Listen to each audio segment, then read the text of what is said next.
Hello, everyone. So we are looking at the first lesson in our new unit on the Enlightenment and the French Revolution, and looking at the connection between the Enlightenment and the French Revolution. So a little overview on the Enlightenment again, but more specifically in terms of women's rights, which we will see the connection to in the French Revolution, and also a new term called Enlightened Despots. So a despot is an absolute ruler. So we'll first start off by looking at Mary Wollstonecraft. Mary Wollstonecraft being a female Enlightenment figure who is looking at the rights of women during this time when male philosophers are talking about the rights of man, and Mary Wollstonecraft saying that women should be included in the conversation. Also in the realm of female Enlightenment figures talking about women's rights is Olympe de Gouges, who will be the author of the Declaration of Rights of Women and Citizen that we will talk about later on in the French Revolution. We have a little excerpt here from Mary Wollstonecraft's A Vindication of Rights of Women. Women are rendered weak and wretched. One cause of this I attribute to a false system of education gathered from books written on the subject by men who, considering females rather as women than human creatures, have been more anxious to make them alluring mistresses than affectionate wives and rational mothers. And the understanding of the sex has been so hobbled by the spacious homage of that the civilized women of the present century, with a few exceptions, are only anxious to inspire love when they ought to cherish a nobler ambition and by their abilities and virtues exact respect.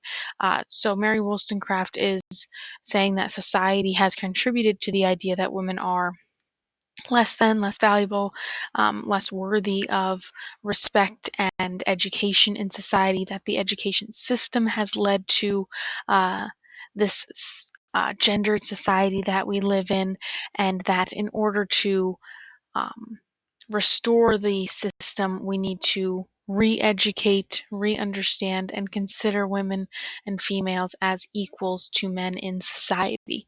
So that we see as a major point when we look at the women's rights movement, we look back at Mary Wollstonecraft's words.